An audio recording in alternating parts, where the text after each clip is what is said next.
Hello everyone, आप सभी का चीज़ी कोड में स्वागत है। तो इस वीडियो में हम लोग एंड्रॉयड आर्किटेक्चर कंपोनेंट्स का एक ब्रीफ ओवरव्यू देखेंगे कि एंड्रॉयड आर्किटेक्चर कंपोनेंट्स हैं क्या, इनकी क्या नीड है। तो शुरू करते हैं हमारा लेक्चर। तो एंड्रॉयड में हमारे पास डिफरेंट कंपोनेंट्स होते हैं, जैसे कि हमारे पास एक्टिविटीज़ हैं, फ्रैगमेंट्स हैं, सर्विसेज हैं, ब्रॉडकास्ट रिसीवर्स होते हैं, मतलब बहुत सारे कंपोनेंट्स हैं। इन कंपोनेंट्स को मिला के हमारी ऐप बनती है। और ये जितने भी कंपोनेंट्स हैं ये हम लोग मैनेज नहीं करते हैं, ये एंड्रॉयड हमारे लिए मैनेज करता है। मतलब अगर एक्टिविटी की बात करूँ तो उसकी जो लाइफ साइकिल है वो हम लोग मैनेज नहीं करते हैं, एंड्रॉयड हमारे लिए मैनेज करता है। उसके बेसिस पे हम लोग अपना कोड लिखते हैं। या अगर मैं फ्रैगमेंट्स की बात करूँ तो उसकी लाइफ साइकिल भी एंड्रॉयड ही मैनेज करता है। तो ये सारे कंपोनेंट्स की जो लाइफ साइकिल है और जो इवेंट्स हैं वो एंड्रॉयड हमारे लिए मैनेज करता है। हम सिर्फ अपना कोड लिख देते हैं कि इस समय पे ये कर देना, इस समय पे ये कर देना, तो हमारे लिए एंड्रॉयड वो कोड एग्जीक्यूट कर देता है। तो इस तरीके का जो कोड लिखते हैं हम लोग, उसमें थोड़ी सी प्रॉब्लम्स आती हैं। तो देखते हैं वो क्या प्रॉब्लम्स हैं। अब ये जो एक्टिविटीज़ हैं और फ्रेगमेंट्स हैं ये हम लोग तो मैनेज करते नहीं हैं।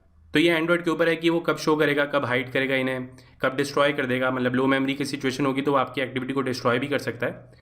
तो अगर आप अपनी ऐप का डेटा जो है वो इन कंपोनेंट्स के अंदर मैनेज करेंगे तो उस पर रिलायबिलिटी नहीं है, क्योंकि वो एंड्रॉयड मैनेज कर रहा है, उस पर हमारा कंट्रोल नहीं है।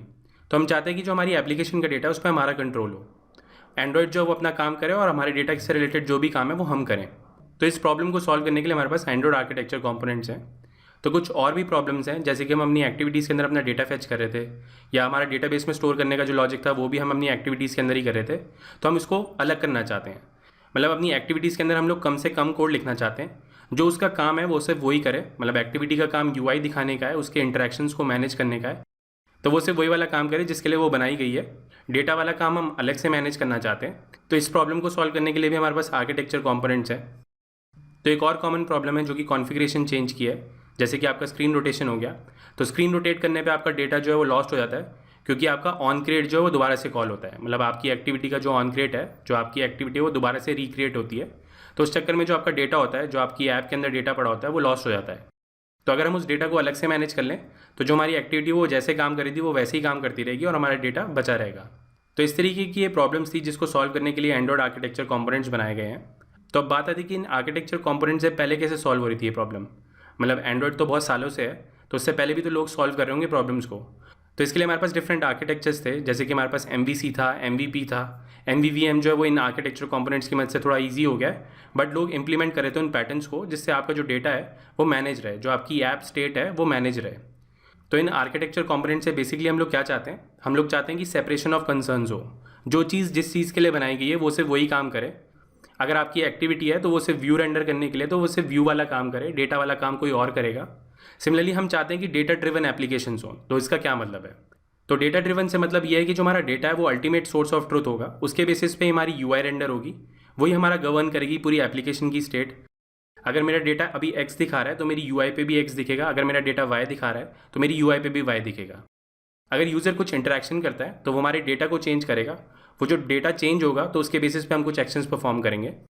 मतलब हम लोग अपनी एप्लीकेशन को डेटा ड्रिवन बनाना चाहते हैं। डेटा के बेसिस पे ही सारी चीज़ें परफॉर्म होंगी। डेटा चेंज होगा तो उसके बेसिस पे आपकी UI चेंज होगी, UI चेंज होगी तो उसके बेसिस पे इंटरेक्शन चेंज होगा, इंटरेक्शन चेंज होगा तो आपका डेटा चेंज होगा। तो इस तरीके से आपकी एप्लीकेशंस परफॉर्म करेंगी। तो ये दो मेन रीज़न है जिसकी वजह से ये आर्किटेक्चर कंपोनेंट्स आए हैं। इन आर्किटेक्चर कंपोनेंट्स की वजह से हम लोग डिफरेंट पैटर्न्स का यूज़ करके एक अच्छी ऐप बना सकते हैं, एक टेस्टेबल ऐप बना सकते हैं। मतलब मेरा कोड जो है वो मेंटेनेबल होगा, latest stages pay feature add करना थोड़ा ईजी हो जाएगा। तो ये था एंड्रॉयड आर्किटेक्चर कंपोनेंट्स के बारे में। तो अब बात करते हैं कि एंड्रॉयड जेटपैक क्या है। तो जेटपैक बेसिकली एक सेट ऑफ लाइब्रेरीज है जिसको हम लोग इंडिविजुअली यूज़ कर सकते हैं। तो इससे पहले क्या होता था कि हमारे पास कुछ सपोर्ट लाइब्रेरीज होती थी जो हमारे लिए सारा काम मैनेज करती थी। उसके अंदर हमारे पास एनिमेशन का भी कोड था, फ्रेगमेंट्स के लिए भी कोड था, और डिफरेंट डिफरेंट चीज़ें थी। तो वो एक बंडल था। तो उस बंडल को उन्होंने स्प्लिट कर दिया डिफरेंट लाइब्रेरीज में। अब सारी लाइब्रेरी अकेले अकेले मैनेज होती हैं। तो बेसिकली हमारी सपोर्ट लाइब्रेरी को तोड़ दिया गया है इंडिविजुअल लाइब्रेरीज में। हर लाइब्रेरी का एक अपना डेडिकेटेड काम है, वो सिर्फ वही परफॉर्म करती है। कंपैटिबिलिटी वाली कंपैटिबिलिटी का काम करेगी, फ्रेगमेंट्स जो है वो फ्रेगमेंट का काम करेंगे, एनिमेशन वाली लाइब्रेरी एनिमेशन वाला काम करेगी। तो इस तरीके से हमारे पास इंडिविजुअल लाइब्रेरीज हैं, प्लस कुछ एडिशनल लाइब्रेरीज हैं जिनका हम लोग यूज़ करेंगे अपने आर्किटेक्चर को मैनेज करने के लिए। तो ये था जेटपैक के बारे में। इस सीरीज़ में हम लोग आर्किटेक्चर कंपोनेंट्स पे ही फोकस करेंगे, मतलब one by one in libraries को देखेंगे कि ये क्या काम कर रही है हमारे लिए। तो आगे बढ़ते हैं। तो अगर इसको समराइज़ करूँ तो ये कुछ सेट ऑफ लाइब्रेरीज हैं जो हमारी मदद करेंगी एक रोबस्ट और मेंटेनेबल ऐप बनाने के लिए। हमारी जो ऐप्स हैं वो टेस्टेबल भी होंगी, मतलब डिफरेंट कंपोनेंट्स को हम लोग टेस्ट भी कर पाएंगे। उसके साथ साथ कुछ बॉयलर प्लेट कोड भी है, वो भी कम हो जाएगा। जैसे कि हम लोग SQL क्वेरीज लिख रहे थे तो वो अवॉइड कर सकते हैं हम। नेविगेशन के लिए हम लोग इंटेंट्स का यूज़ कर रहे थे, एक फ्रेगमेंट से दूसरे फ्रेगमेंट पे जाना या एक एक्टिविटी से दूसरे एक्टिविटी पे जाना। तो ये वाला जो कोड है हमारा नेविगेशन कंपोनेंट्स के अंदर मूव हो चुका है। पेजिंग लाइब्रेरी का यूज़ कर सकते हैं, मतलब पेजिंग के लिए हम लोग खुद से कोड मैनेज कर रहे थे, तो पेजिंग जो है अब हमें अलाउ करती है कि हम लोग ईजिली कोड लिख पाएँ पेजिंग के लिए।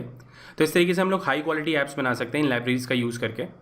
तो ये था हमारा आर्किटेक्चर कंपोनेंट्स और जेटपैक के बारे में। तो इनमें से कोई भी कंपोनेंट हम लोग यूज़ करेंगे तो उसकी लाइब्रेरी हमें ऐड करनी पड़ेगी। तो एक बार जेटपैक की डॉक्यूमेंटेशन पे चलते हैं। तो यहाँ पे आप देख सकते हैं एंड्रॉइड जेटपैक की डॉक्यूमेंटेशन है। इस पर नीचे की तरफ अगर आप स्क्रॉल करेंगे तो यहाँ पे आप देखेंगे जेटपैक लाइब्रेरीज़ वाला एक लिंक है। तो इस पर मैं क्लिक करता हूँ एक्सप्लोर ऑल लाइब्रेरीज़। तो कोई भी कंपोनेंट आपको यूज़ करना है तो उसकी लाइब्रेरी आप यहाँ पे सर्च कर सकते हैं। तो यहाँ पे सपोज़ मैं सर्च करता हूँ लाइफ साइकिल, और यहाँ पे मैं लाइफ साइकिल पे क्लिक करूँगा।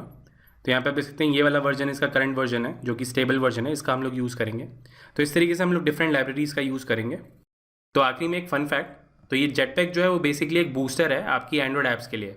आप अच्छी ऐप लिख पाओ, आप मेंटेनेबल ऐप्स लिख पाओ, तो ये एक बेसिकली बूस्टर है, मतलब एक कुछ सेट ऑफ लाइब्रेरीज़ हैं जो आपकी ऐप को बूस्ट करेंगी। तो अगर आज की तारीख में हम लोग एंड्रॉइड ऐप बनाते हैं तो हम लोग इन जेटपैक कंपोनेंट्स का यूज़ करेंगे, वो हमारी ऐप्स को बूस्ट करेंगे, जिससे हम लोग अच्छा कोड लिख पाएँ, मतलब हमारी एक अच्छी प्रोडक्शन रेडी ऐप बन पाए ईजिली।